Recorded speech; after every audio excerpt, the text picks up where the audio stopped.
So hello everyone. Today we are going to deal with the chapter that is hydrocarbons. Hydrocarbons. Hydrocarbon ये जो chapter है ये आपकी 11th class की chemistry में आपका चैप्टर। तो अगर आप क्लास 11th में है तो जो आप अभी तक पढ़ते आ रहे हैं the general organic chemistry, the nomenclature, जो सब चीज़ें आप अभी तक पढ़ते आ रहे थे, that were the building blocks. आपने कभी सोचा था कि जो हम जीओसी, रिएक्शन मैकेनिज्म्स, वो सब चीज़ें पढ़ते हैं, ये किन चीज़ों में हमें हेल्प करेंगी? तो अब उन सब की जो आपने बिल्डिंग ब्लॉक्स जमा किया है, आपने सब कुछ पढ़ा है, इफेक्ट्स पढ़े हैं, रेजोनेंस पढ़ा है, इंडक्टिव इफेक्ट पढ़ा है, आपने सब कुछ पढ़ा है।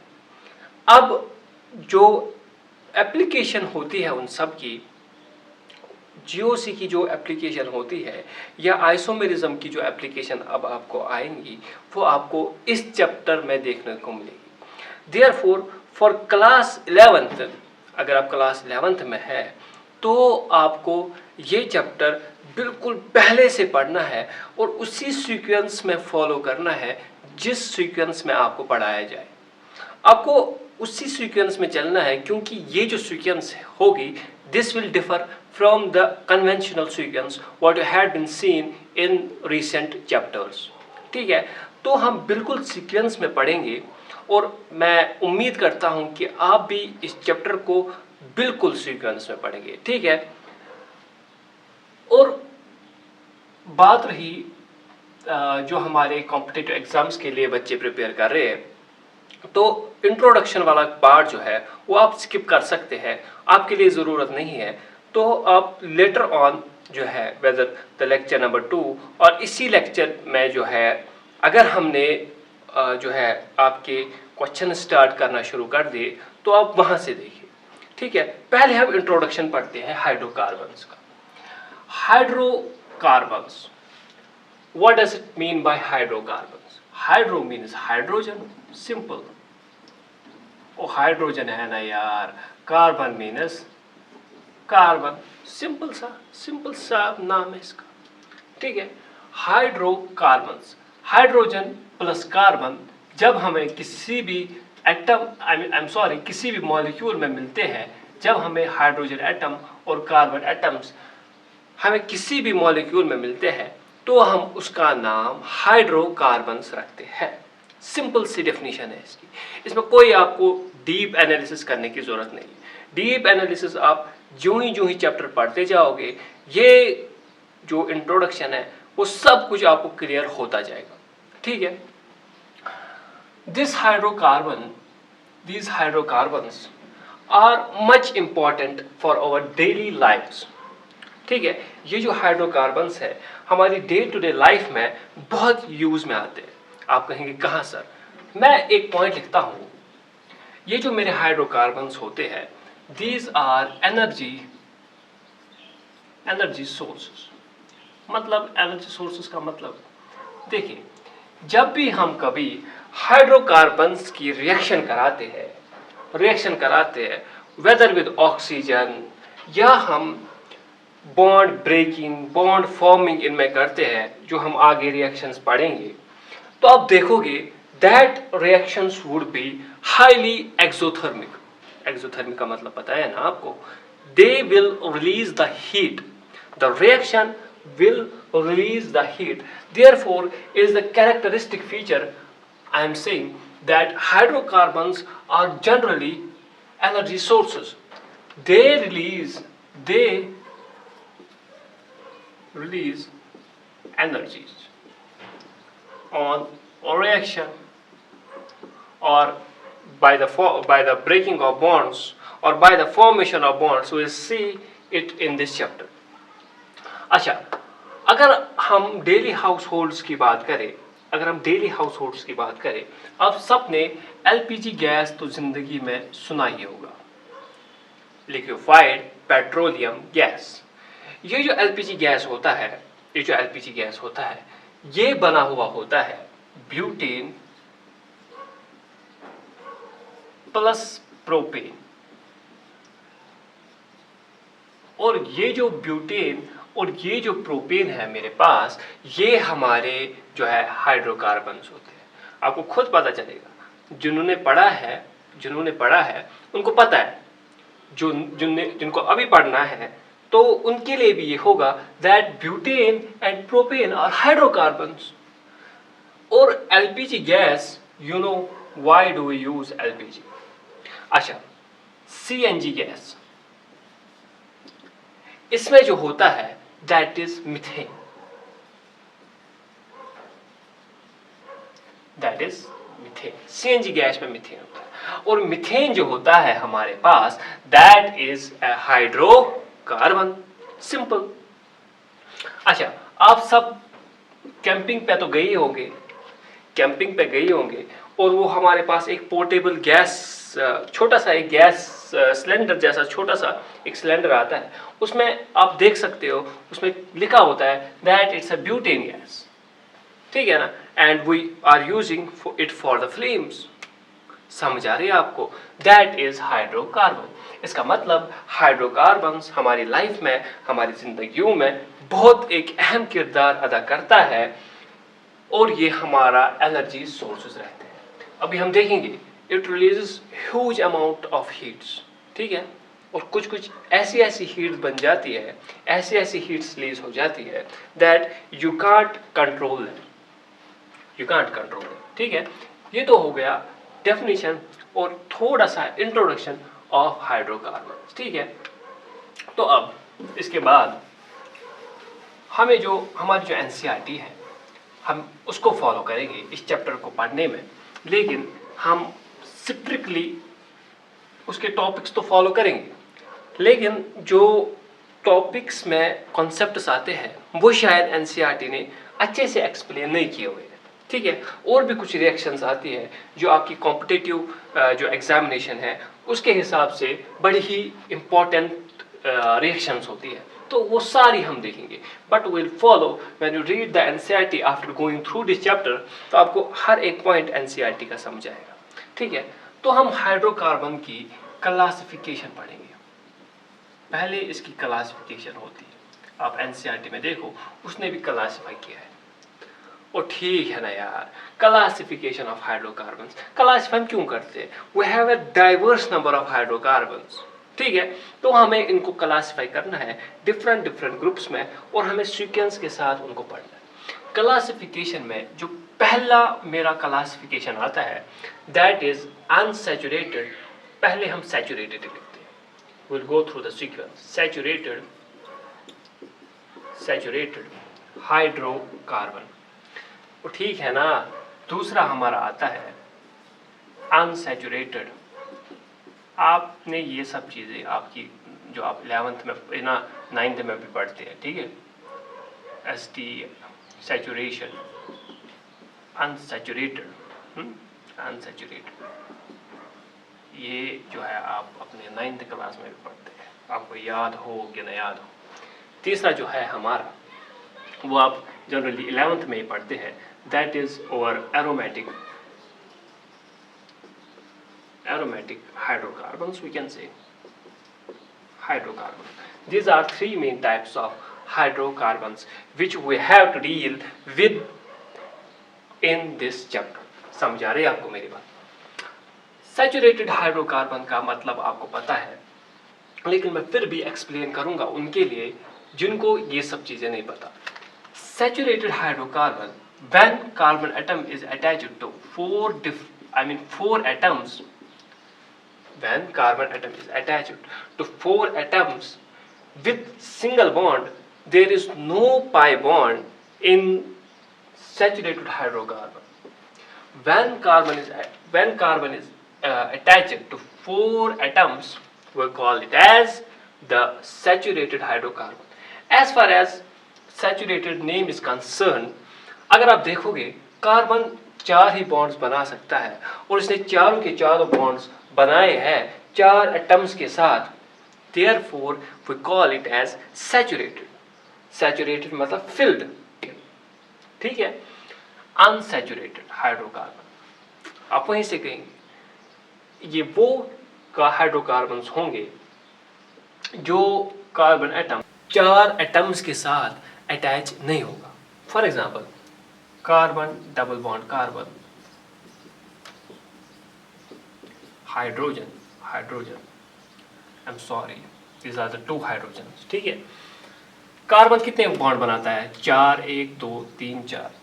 कितने एटम्स के साथ इस कार्बन ने बॉन्ड बनाया है? इस कार्बन ने कितने एटम्स के साथ बॉन्ड बनाया है? 1 2 और 3 इस कार्बन के साथ भी बॉन्ड बनाया. इसने सिर्फ 3 एटम्स के साथ बॉन्ड बनाया है.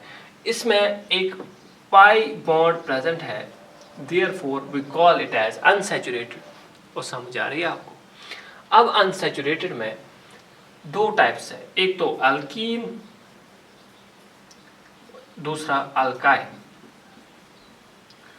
अल्कीन उसको कहते हैं जिसमें डबल बॉन्ड प्रेजेंट हो, पता है आपको. अल्काइन उसको कहते हैं जिसमें ट्रिपल बॉन्ड प्रेजेंट हो. इसमें 2 पाई बॉन्ड, इसमें 1 पाई बॉन्ड, ठीक है. इसको हम कहते हैं अल्काइन, इसको हम कहते हैं अल्कीन, ठीक है. अच्छा, मुझे आप फॉर एग्जांपल मैं एक एग्जांपल दूंगा उनके लिए जिन्होंने अभी तक नहीं ये पढ़ा था.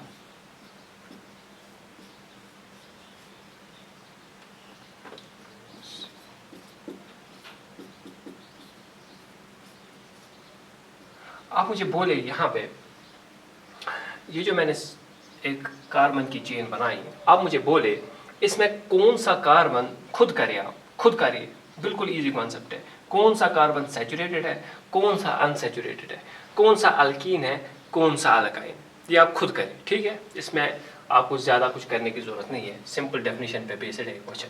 अच्छा, इसके बाद आता है एरोमेटिक हाइड्रोकार्बन. अच्छा, एरोमेटिक में हम मोस्टली बेंजीन के बारे में पढ़ते हैं. These hydrocarbons follow Huckel's rule 4n plus 2 pi electron rule they follow, as you know. और ये हम आगे जा करके हमें बेंजीन पढ़ना है इस चैप्टर के एंड में, तो उसमें एरोमेटिसिटी का कॉन्सेप्ट आएगा. This was the classification of hydrocarbons, and the simple one you had been reading or you have been already taught in your class 9th or class 10th examinations or class 10th, ठीक है. this is the classification. अच्छा, जो हमारा saturated hydrocarbon है, इसमें जो हमारा main जो आता है उसको हम कहते हैं अल्केन. जो आपने आइसोमेरिज्म में, जो आपने नोमेनक्लेचर में पढ़ा है, इट्स एन, इसमें कोई डबल बॉन्ड प्रेजेंट नहीं. इट्स इन, इसमें डबल बॉन्ड प्रेजेंट होगा. इट्स आइन, इसमें ट्रिपल बॉन्ड प्रेजेंट होगा. वो समझ आ रही है आपको? This was the simple classification of hydrocarbon. Now we have to deal with saturated hydrocarbon, that is our alkanes. Therefore now write the topic of alkanes. देखिए, ऐसे ही पहले हमने इंट्रोडक्शन पढ़ा, फिर हमने क्लासिफिकेशन, जनरल क्लासिफिकेशन पढ़ी. अब हमें पर्टिकुलर एक टॉपिक पे आना है, दैट इज अल्केन्स. अब हम अल्केन्स पढ़ेंगे, फिर अल्कीन्स, फिर अल्काइन्स, फिर बेंजीन. जो सीक्वेंस अल्केन्स में रहेगी वही आपकी अल्कीन्स में भी रहेगी, वही आपकी बेंजीन में भी रहेगी, वही आपकी अल्काइन्स में भी रहेगी. इसलिए आपको ये सीक्वेंस याद रखनी, ठीक है. Now write the topic, that is what? Alkenes. देखो, सबसे पहले जो हम पढ़ते हैं, सबसे पहले जो हम पढ़ते हैं अल्केन्स में, दैट इज, देखिए, कोई भी चीज़ अगर हमें पढ़नी होगी, पहले इंट्रोडक्शन, जो मैंने आपको पहले ही इसका इंट्रोडक्शन दिया कि अल्केन्स होते क्या है, दे आर सैचुरेटेड हाइड्रोकार्बन्स. अब हमें इसका मेथड्स ऑफ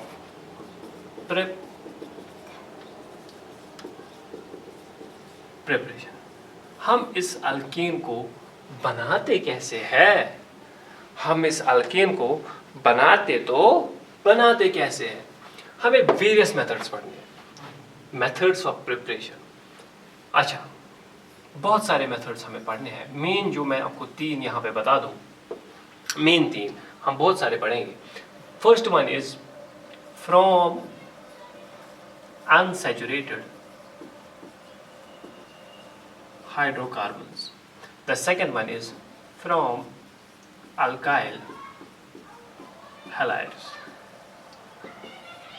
देखिए, अगर आपको अभी तक अल्काइल हैलाइड का नहीं पता वो होता क्या है, तो आप इस चैप्टर में ना जाएं।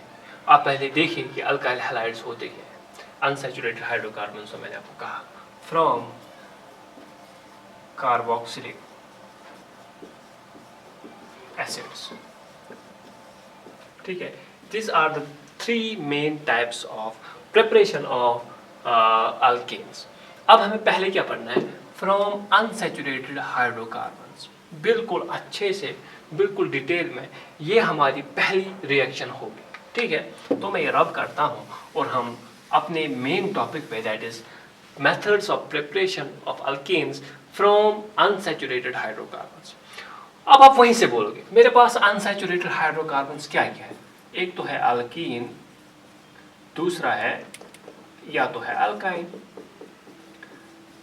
मैं दोनों से, एल्कीन से और अल्काइन से, अल्कीन्स कैसे बनाता हूं वो हमें इस रिएक्शन में देखना है, ठीक है, फ्रॉम अनसैचुरेटेड हाइड्रोकार्बन्स। अच्छा, मैं पहले अल्कीन की बात करता हूं, फिर अल्काइन की भी बात करते हैं। आप मुझे बोलो, अगर मैं अल्कीन लिखूं RC double bond CH2, is this an alkene? और है ना alkene, this is alkene. This R can be something methyl, ethyl, propyl, whatever, ठीक है, अल्कीन। अच्छा, बनाना क्या है मुझे अल्कीन से? बनाना मुझे अल्केन है, अल्केन है। वो समझ आ रही है मेरी बात? अच्छा, मुझे आप बोलो आई रब दिस। मुझे अगर अल्कीन बनाना है 3 कार्बन वाला, फॉर एग्जांपल ये R ग्रुप आप छोड़ो, R ग्रुप आप यहाँ पे भी लिखो, ठीक है। इस डबल बॉन्ड से मुझे सिंगल बॉन्ड बनाना है, कार्बन सिंगल बॉन्ड कार्बन। ये है ना मेरे पास अल्केन, ये अल्कीन है क्योंकि इसमें डबल बॉन्ड है, ये अल्केन है क्योंकि इसमें सिंगल बॉन्ड होगा, satisfying the valency. This is CH2, this is CH3। अगर आप गौर से देखें इस बंदे को, इस रिएक्शन को आप गौर से देखेंगे तो आपको पता चलेगा कि मैंने इसमें H2 हाइड्रोजन ऐड किया है। H2 मतलब 2 हाइड्रोजन ऐड किए। देखो कैसे, ये वाला मेरा कार्बन था, ये सेकंड कार्बन, इसको मैं फॉर एग्जांपल नाम देता हूँ सेकंड कार्बन। ये कोई आईयूपैक नॉमेनक्लेचर के हिसाब से मैं नहीं दे रहा, तो मैं ऐसे ही दे रहा हूँ, carbon number second for example ये। अब यहाँ पे कार्बन नंबर सेकंड कौन सा है? ये वाला। अब देखिए डिफरेंस, इस पे 1 हाइड्रोजन, इस पे कितने हाइड्रोजन? 2 हाइड्रोजन। एक कहाँ से आया? इसमें एक ऐड हो गया तो मैंने वो ऊपर से इसको ऐड किया, whatever you call it as, ठीक है। अच्छा, इस पे देखो आप कार्बन नंबर 1 पे, इस पे भी क्या हो गया? हाइड्रोजन एक ऐड, इसमें 3 हाइड्रोजन, इसमें 2 ही हाइड्रोजन, मतलब 2 हाइड्रोजन को हमने ऐड किया, हाइड्रोजन 2 को हमने ऐड किया अल्कीन में, ताकि मेरा अल्केन बन जाए। और समझ आ रही है आपको मेरी बात? ये आप मिटा दो क्योंकि ये रेडिकल भी लग सकता है, ठीक है। This is the reaction in nutshell, this is the reaction. अच्छा, अब ध्यान रखो यहां की तरफ, मुझे आप बोलो this hydrogen is being added to this alkane, isn't it? Is this hydrogen, 2 hydrogens being added to this alkane to form alkane? Yes. Therefore, I call it as an addition reaction. This is addition reaction. समझ आ रही है? ये आप side में ये points note करते जाओ, जैसे मैं लिखूंगा वैसे आप या आप जो है एक पॉइंट्स भी बना सकते हैं इसके, जो मैं अलग लिखा रहा हूँ। अगर आप इस हाइड्रोजन पे नज़र रखें तो क्या ना इससे कि हम ये हाइड्रोजन इस पे ऐड कर रहे हैं, is this addition reaction as I said, लेकिन ऐड किसका हम कर रहे हैं? That is hydrogen. दो हाइड्रोजन्स को हम ऐड कर रहे हैं। Addition of hydrogen as you know is known as reduction. So this reaction is reduction reaction also. और समझ आ रही है मेरी बात? अब when we add the hydrogen we can also call it that it is hydrogenation reaction। ठीक है, when we add a hydrogen to a reaction or to a compound it is known as hydrogenation, just like as you do halogenation। जब आपने halogenation पढ़ी तब आपने halogen को add किया, उस रिएक्शन का नाम हेलोजिनेशन रखा। लाइकवाइज जब आपने हाइड्रोजन को ऐड किया we call it as hydrogenation reaction. ठीक है, तो ये 3 पॉइंट्स या ये 3 नाम हम इनको दे सकते हैं। फर्दर आगे हमें और पॉइंट्स मिलते जाएंगे। देखिए, अगर मैं आपसे क्वेश्चन करूं कि अगर मैंने एक कंटेनर में अल्कीन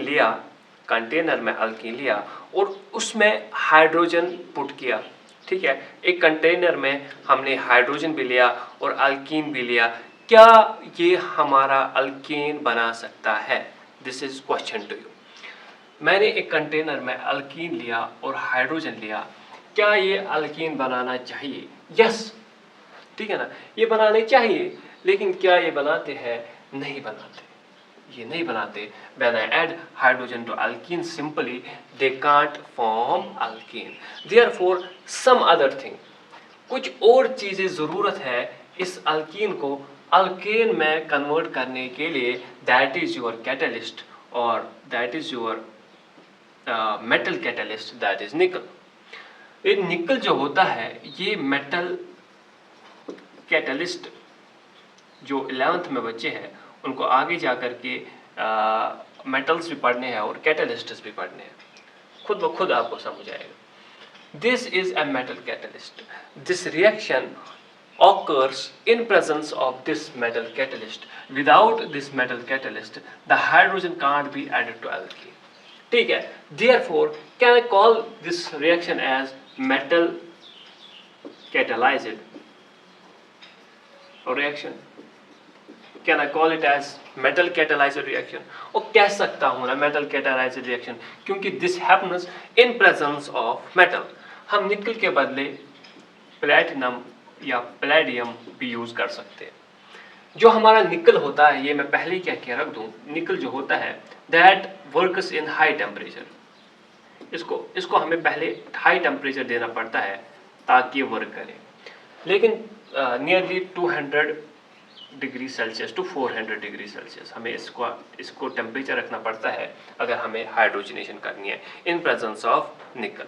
लेकिन वहीं पे अगर हम पीटी या पीडी ले तो ये रिएक्शन जो है ये हम रूम टेम्परेचर भी करा सकते हैं, रूम टेम्परेचर पर भी ये रिएक्शन करा सकते हैं in presence of platinum, in presence of palladium. Therefore we prefer these catalysts. ठीक है, तो ये जो मेरा मेटल कैटलिस्ट है ये सरफेस प्रोवाइड करता है। दिस प्रोवाइड्स द सरफेस जिस पे हाइड्रोजन ऐड होता है और वो कॉम्प्लेक्स फिर इस अल्कीन के साथ अटैच होता है। What we will be studying in the mechanism. लेकिन अगर हम अल्कीन की तो हमने बात करी, अगर हम अल्काइन की बात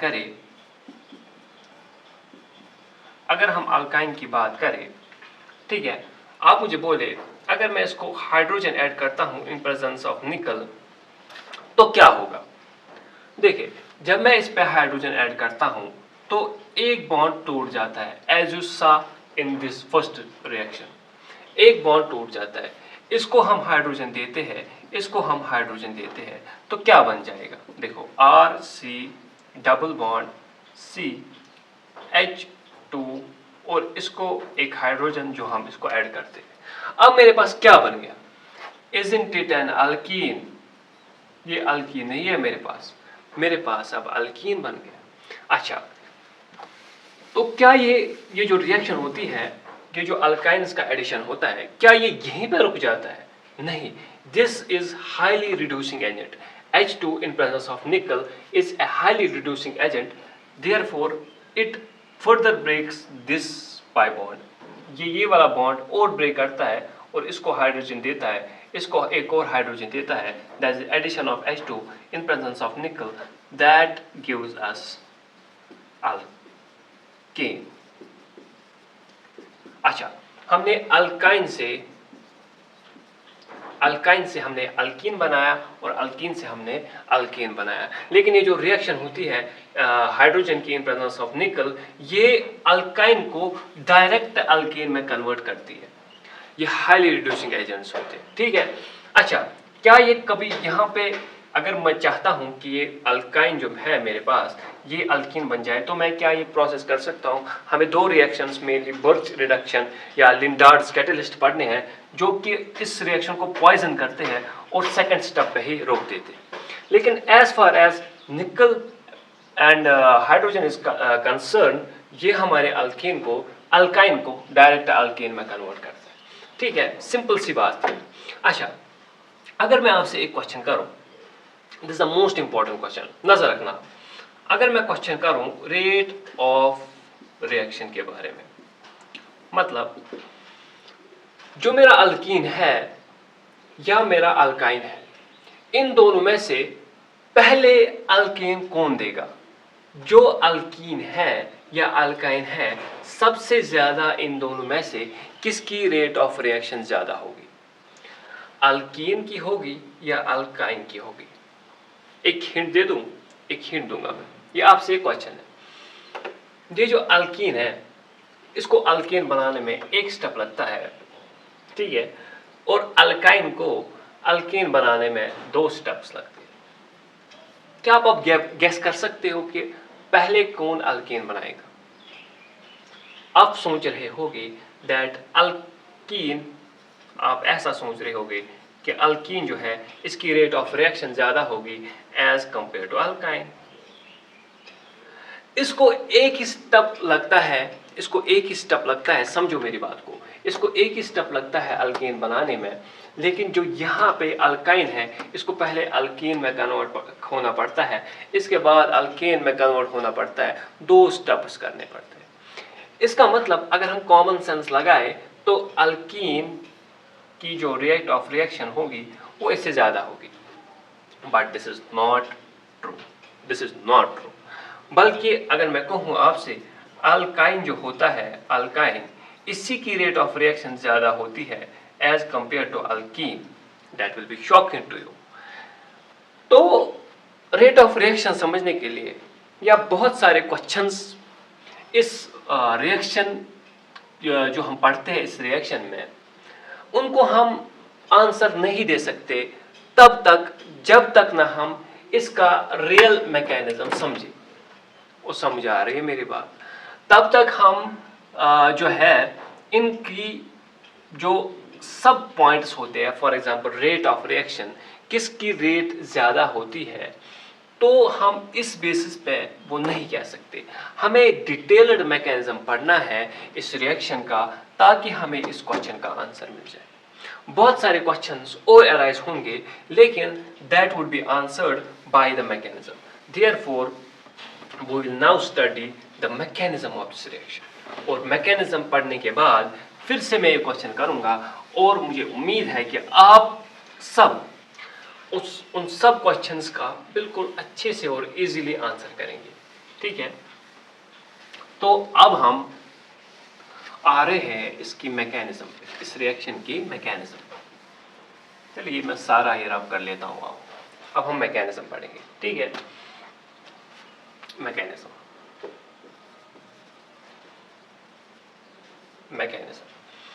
होता क्या है, पहले हम रिएक्शन लिखेंगे। हम एक अल्कीन ही लेते हैं और इसको कन्वर्ट करते हैं अल्केन में, alkane, and this is alkyne in presence of hydrogen, निकल, या हम प्लैटिनम भी ले सकते हैं, या हम पीडी भी ले सकते हैं। और ठीक है ना, इतना तो मैंने पढ़ा है ना आपको, इतना तो समझ आ रहा है ना आपको। अब हम मैकेनिज्म देखेंगे, ये रिएक्शन होती कैसे। देखो, मेरे पास, मैंने आपसे कहा कि मेरे पास एक कैटलिस्ट होता है। For example this is the निकल कैटलिस्ट। इट्स एक्चुअली द जो हमारी डी सीरीज होती है या डी ब्लॉक एलिमेंट्स होते हैं, ये उसका एक मेटल होता है, ठीक है। और इसका जो सरफेस एरिया होता है, द सरफेस एरिया ऑफ निकल, वो बड़ा होता है। ये जो एटम्स होते हैं ये थोड़े से बड़े होते हैं, इनका size as compare to other non metals, ठीक है, उनसे बड़ा होता है, ठीक है। और एज कंपेयर टू हाइड्रोजन, इसका जो साइज होता है वो बड़ा होता है। That's why we take it as catalyst. समझना मेरी बात। ये जो सरफेस होती है निकल की, surface of nickel, it contains some voids. Voids मतलब कुछ खाली जगहें प्रेजेंट होती है, कुछ खाली जगहें प्रेजेंट होती है। इस कैटलिस्ट के सरफेस पे कुछ खाली जगह है या कुछ वॉइड्स या कुछ गड्ढे, छोटे छोटे गड्ढे जैसे। अगर आप मेरा हाथ देखें, अगर मैं कितना भी टाइटली इनको फिंगर्स को आपस में जोड़ूं, लेकिन फिर भी यहाँ पे थोड़ा सा गैप रहता है। सेम गैप जो है इस निकल जो है हमारे पास कैटलिस्ट में भी रहती है। अब होता क्या है, हमारे पास हाइड्रोजन भी होते हैं, और होते हैं ना हाइड्रोजन और हाइड्रोजन का आपस में बॉन्ड होता है, ये सब आपको पता है। ये जो हाइड्रोजन होता है ये इस वॉइड में फिट हो जाता है, ठीक है, ये इस स्पेस में फिट हो जाता है, और दूसरा हाइड्रोजन भी इस स्पेस में फिट हो जाता है। देखो समझना, कंफ्यूजन नहीं पालना, समझना मेरी बात। क्या इस हाइड्रोजन ने इस वॉइड या इस निकल के साथ ये हमारा सरफेस प्रोवाइड करता है, या हम सरफेस कैटलिस्ट इसको कह सकते हैं। देखो, क्या इस हाइड्रोजन ने इस निकल के साथ बॉन्ड बनाया? समझना अच्छे से। देखो मैंने ये जो लाइन खींची ना, from this nickel to hydrogen, is this a bond? और क्या हाइड्रोजन और हाइड्रोजन के बीच में जो ये मैंने लकीर लिखी, क्या ये भी बॉन्ड है? ये सबको पता है that this is a bond, लेकिन यहां पे आप कंफ्यूज नहीं होना। This is not a bond, this is not a bond, यहां पे आप कंफ्यूज नहीं होना। This is not a bond, this is simply van der Waals interaction between nickel and hydrogen. ये बॉन्ड क्यों नहीं बनना चाहिए, ठीक है ना, इसको आगे जाकर के हाइड्रोजन लीज करने हैं, तो अगर ये बॉन्ड बन गया तो इसके लिए बड़ी मुश्किल रहेगी हाइड्रोजन लीज करना, इसी में हम देखेंगे आप नजर को। अब ये जो मेरे पास ये कॉम्प्लेक्स बन गया, इसको मैं निकल हाइड्रोजन कॉम्प्लेक्स कह सकता हूं। सिंपल सी बात है, आप खुद भी इसका नाम रख सकते हैं। अब जो मेरा निकल हाइड्रोजन कॉम्प्लेक्स है, ये अल्कीन के पास आता है। देखो कैसे, ये मेरे पास एक अल्कीन है, इसका ये डबल बॉन्ड है। ये निकल हाइड्रोजन कॉम्प्लेक्स इसको अप्रोच करता है, इस मॉलिक्यूल या इस अल्कीन को अप्रोच करता है। देखो कैसे, देखो कैसे करता है अप्रोच। दिस इज निकल, this is nickel, comes up with hydrogen, one hydrogen here, one hydrogen here, and there is a bond between two hydrogens, as you know. देखो, जब ये इसके नज़दीक आने लगता है, ये जो हमारे पास एक कॉम्प्लेक्स है, जब ये अल्कीन के विसिनिटी में आने लगता है, देखो क्या होता है, देखो क्या होता है, समझना मेरी बात। ये हमारा ओल्ड बॉन्ड है। As you know, for a reaction old bonds are formed, old bonds are breaked and new bonds are formed, ये सब आपको पता है। अच्छा, ये मेरा ओल्ड बॉन्ड है, ये मेरा ओल्ड बॉन्ड है। जो ही इसको अप्रोच करने लगता है, देखो होता क्या है, ये जो ओल्ड बॉन्ड होता है ये टूटने लग जाता है। क्या मैं इसको बॉन्ड ब्रेकिंग कह सकता हूँ? ब्रेकिंग, दिस इज कंटिन्यूस, ये अभी हो रहा है, ठीक है, बॉन्ड ब्रेक हो रहा है, ठीक है, अभी हुआ नहीं है, हो रहा है। अच्छा, ये वाला बॉन्ड भी, अब देखो कार्बन और कार्बन के बीच में कौन सा सिंगल बॉन्ड आना चाहिए, इसका मतलब ये जो ओल्ड बॉन्ड था या जो पाई बॉन्ड था, ये टूटने लग जाता है। जैसे यहाँ पे बॉन्ड ब्रेकिंग हुआ, वैसे ही यहाँ पे भी बॉन्ड ब्रेकिंग होने लग जाता है। अच्छा, ये तो हो गया बॉन्ड ब्रेकिंग। अब जो है हमारे पास, अगर आप देखोगे, नजर रखोगे, इस कार्बन को इस हाइड्रोजन के साथ अल्टीमेटली अटैच होना है, क्योंकि यहाँ पे एक ही हाइड्रोजन है, इसको एक और हाइड्रोजन लेना है, ये वाला। देयरफॉर यहाँ पे बॉन्ड फॉर्मेशन होता है। क्या होता है? Bond formation. अच्छा, यहाँ पे भी अब आप मुझे वहीं से बोलोगे क्या होगा यहाँ पे, बॉन्ड ब्रेकिंग या बॉन्ड फॉर्मेशन? यहाँ पे बॉन्ड फॉर्मेशन होगा। मतलब इन्होंने अभी बॉन्ड नहीं बनाया पूरा, ठीक है ना, लेकिन अभी ऐसी स्टेट में ये प्रेजेंट है जिसको आप ट्रांजिशन स्टेट कहते हो, ट्रांजिशन स्टेट, ठीक है। जीओसी में आपने बहुत ट्रांजिशन स्टेट्स पढ़ी। This is the transition state. अब इसके बाद अब जो bonds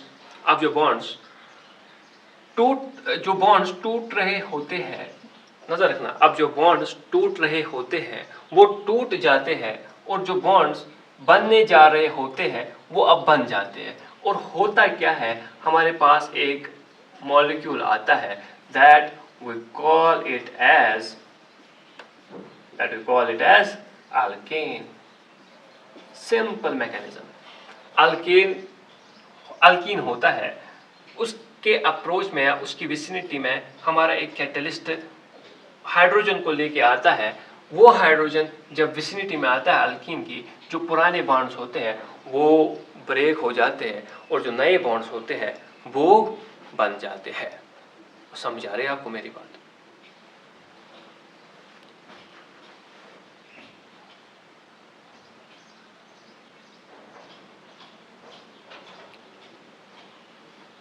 So I was checking the actually इसकी जो रिकॉर्डिंग होती है that is only restricted for 20 minutes. So मैं देख रहा था पहले 20 मिनट्स हो गए या नहीं, ठीक है ना, अभी 2 मिनट बाकी है। तो कुछ इंपॉर्टेंट पॉइंट्स मैं आपको कह दूं ताकि ये लेक्चर हम यहीं पे ख़त्म करें। देखिए, अगर आप नज़र रखिए इस पे, इसको हम ट्रांजिशन स्टेट कहते हैं, ठीक है, ट्रांजिशन स्टेट कहते हैं। अगर आप नज़र रखो, इसमें एक 4 मेंबर्ड रिंग बन जाती है, 4 मेंबर ट्रांजिशन स्टेट में एक 4 मेंबर्ड रिंग बन जाती है। इसको हम कहते हैं 4 membered cyclic transition state. Simply इसको हम 4MCTS कह सकते हैं, ठीक है।